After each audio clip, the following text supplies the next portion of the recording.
ይችላል እና ይሄ በጣም ደግሞ ይችላል 3 ወሯ ነው ባሏ አውጥቶቷ እዚህ ቦታ ላይ ትገኛለች።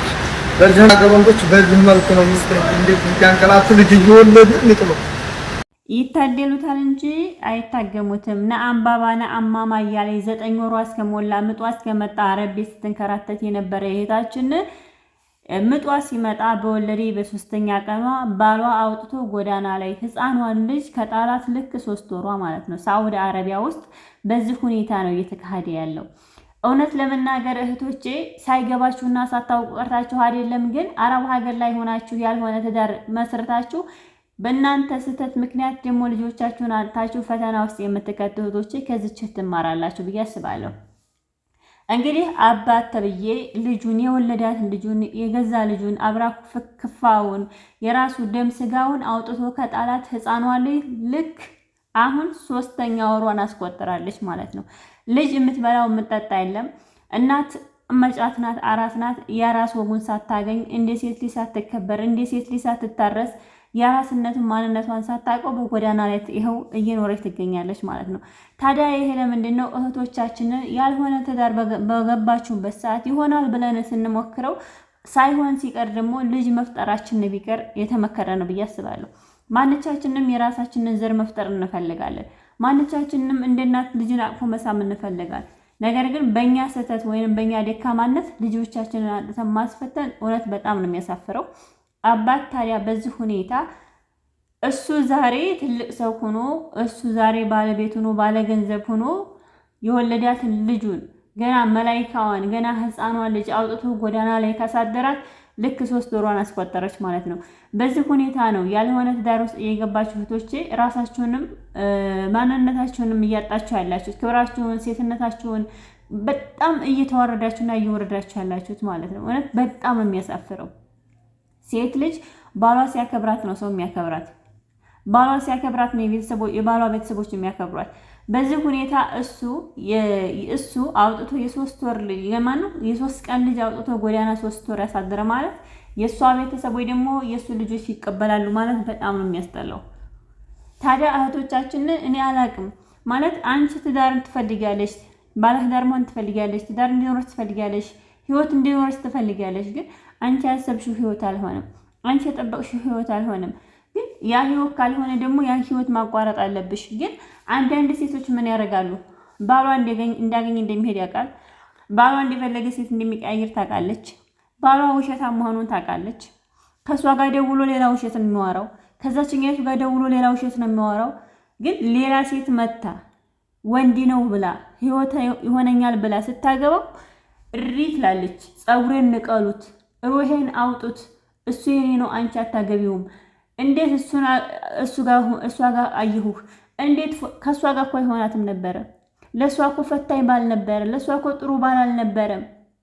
ግን ያችኛይቱም ሴትዮ ስለማታውቅ እንዴት ሰው እስከተደረሰባት ድረስ እንድትማር እስከተማረ ድረስ ነገር ግን ሌላ ሴት ስትመጣ ራሱ ማለት ነው የበደላችሁ አይመስላችሁም። ውሸታም ወንድ አይመስላችሁም። ባለየ ወንድ አይመስላችሁም። ህይወት የሚፈልጉ እንዳይመስላችሁም። በቃ እናንተ ያን ሰውዬ እንደ መላክ እንደ አላህ አድርጋችሁ ማለት ትፈልጋላችሁ። ነገር ግን ያስለቅስሻል፣ ይበድልሻል። ወልደሽ አያሳረስሽም፣ ወልደሽ አያስከብርሽም። ወልደሽ እንዲፈለግሽ አድርገሽ እንድትተኛ አይፈልግም። አርግዘሽ እንድታርካ አይፈልግም። እንድትሰሪ ነው የሚፈልገው። በየቀኑ ብር እንድትሰጩ ነው የሚፈልገው። ይህን ወንድ ታዲያ ወንድ ብላችሁ በዚህ ወንድ ሰው ጋር ተጣዱበታላችሁ። ለምን ሌላ ሴት አገባህ? ፈተሹም ልትፈቹም ቀርበሽ አልፈልግህም ብለሽ ህይወት ካንተና አይቀጥልም ብለሽ ራሱ እንደገና ሌላ ሴት ጋር እሱ ጥሩ ወንድ መስሎ ጥሩ አባወራ ሆኖ ትክክለኛ ወንድ መስሎ ሊታረቅ ይፈልጋል። ሌላ ሴት ሊያገባ ይፈልጋል። አንቺ ግን እንዴት ሌላ ሴት ታገባለህ? እኔን ትተህ እኔ ነኝ እኮ ያንተ ማሪ ቢሆንሽ መጀመሪያ አንቺ ጋር ሲኖር ነበር መሆን ያለበት። እንደዚህ አይነት ወንድ ቢሄድም አይጠቅምም፣ ቢሄድም አይጎዳም፣ አይጠቅምሽም። በጣም ነው ሴቱ የሚገርሙኝ። ሁላችንም ልንገራችሁ፣ እንደ ሴት ልጅ ሴትነታችንን ማወቅ እንፈልጋል። አቅፈን መሳም እንፈልጋል። አቅፈን መከበር እንፈልጋል። ልጅ አለን ብለን የራሳችንን ህይወት መኖር እንፈልጋለን። ግን ካላገለንሳ ታዲያ እኛ ታዲያ የማንንም ልቅምቅም አግብተን መልቀምቀም አለብን? የማንንም ልክስክስ አግብተን ወልዴን ልጆቻችንን ማስለቀስ አለብን? ጭራሽ በዚህ ሰዓት፣ ጭራሽ በዚህ ጊዜ፣ ጭራሽ በዚህ ዘመን እውነት ሰው በሰለጠነበት ሰዓት ኢላ ፍቅር የማያፈቅርሽ ሰው እኮ ነው። ኢላ የኔ ነው ያንቺ እኮ አይደለም የሌላ ሰው ነው። ኢላ የኔ ትክክል ሰው ነው። ውሸታም እኮ ነው፣ ሌባ እኮ ነው፣ አጭበርባሪ እኮ ነው። ለአንቺ ልዩ መልአክ ነው። መልአክ ወላሂ በጣም ነው የምታሳፍሩት፣ በጣም ነው የምትዘገንኑት። አንዳንድ ሴቶች ከወንድ ጋር የተፈጠራችሁ ነው የምትመስሉት። እሱ ከሌለ ህይወታችሁ ታዲያ እንዲህ አይነት ጨካኝ አረመኔ ባልመሆኑን እያወቃችሁ ከሱ ዘንድ ልጅ መፍጠራችሁ አንቺን ሳይበድልሽ ቀርቶ ነው እንዴ ልጅ የፈጠርሽው? ልጅ ፈጠርሽ፣ ልጅ መጣ። ከመጣም ደግሞ አይጣልም አይደለ? ግን ጎዳና ላይ እንድትወርቂ ድረስ ከመድረስ አካልሽን ይዘሽ አገርሽ መተሽ ወልደሽ ልጅሽን አስቀምጠሽ መሄድ ትችያለሽ። ግን እሳ ጎዳና ላይ ልጅ ይዞ መንከራተት፣ ሳይፈለግ ተወልዶ ሳይፈለግ መኖር፣ ሳትፈልጊ ሂደሽ ሳትፈልጊ አግብተሽ ሳትፈልጊ ያልፈለግሽውን ህይወት መቀበል ምንድን ነው የሚያስፈልገው? እውነት በጣም ነው የምታሳፍሩት አንዳንድ እህቶች። ወላሂ እንገራችሁ እርሜ ልኬን ሳላገባ ቁሜ ልቅር፣ ደስታ በእኔ አይንጣ፣ ሳይወለድ ይቅር። ግን ልጅ አንጥቼ አልፈተንም። ልጅ ወልጄ ህይወቴ ሲመሰቃቀል፣ ልጄ ሲያለቅስ፣ በዚህ ዘመን በሰለጠነበት መጫወቻው የልጆች ልብስ፣ የልጆች ጫማ፣ የልጆች ፍላጎት በተሟላበት ሰዓት ልጄን አንጥቼ ፈተና ውስጥ መክተት አለብኝ እንዴ? የለብኝም። እንዴ እናት ገና መሆን አለብኝ ብዬ እናትነትና መቅመስ አለብኝ ብዬ ነው ሀቢበቴ። በአሁኑ ሰዓት እኔ በጣም የሚገርመኝ በጣም ራሴን የሆነ ቢዚ የሚያደርገኝ ነገር ወላሂ በጣም በቃ በህይወታችሁ የምትቀልዱ ሰዎች፣ ህይወታችሁን በቃ ቀልድ ያርጋችሁ የምትይዙ ሰዎች። ማሬ ህይወትሽ ለአንቺ ፍላጎትሽ፣ ደስታሽ በህይወትሽ ነው። ሁሉም ነገር የሚስተካከለው በህይወትሽ ላይ ስትኖሪ ነው። ከሌለሽ ሁሉም ነገር ይቀራል። ዘመድም አልቅሶ አንድ ቀን ይቀብርሻለን፣ ጠላትም አንድ ቀን ሞተ ብሎ እያወራልሻለን።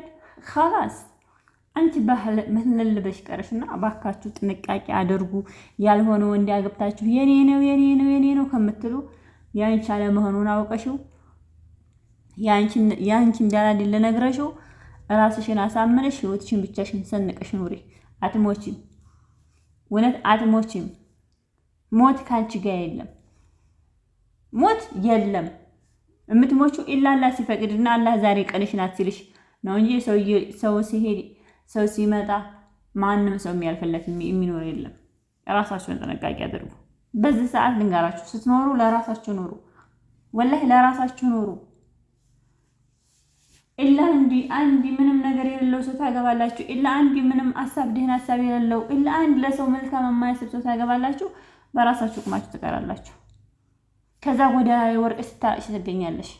ለምን አረብ ሀገር የሄድሽ እኮ ሰርተሽ ኮራ ብለሽ ጀነን ብለሽ ቆፍጣን ብለሽ ልትመጪ ነው አይደል እንዴ? ነው እንጂ የሱ እንዲቃላ ተሸክመሽ የሱ ልጅ ተሸክመሽ ጎዳና ላይ ወርቀሽ ስትረጃቸው የነበሩ ሰዎች እንዲስቁብሽ፣ ሲጠሉሽ የነበሩ ሰዎች እንኳን ወደቀ እንዲሉሽ። አረ ሀቢበቲ መሆን የለበትም። ስኖር ነው ሁሉም የሚኖር። እኔ ካልኖር ማንም አይኖርም። ይሄ መኖር የማይፈልግ ብዙ ሰው ይኖራል። ግን ኑሬ ነው እንጂ ማሳያቸው ወድቄ አይደለም። ስለዚህ ራሳችሁን ጠብቁ ነው ማለት። ሰላም አለይኩም ወራህመቱላሂ ወበረካቱ።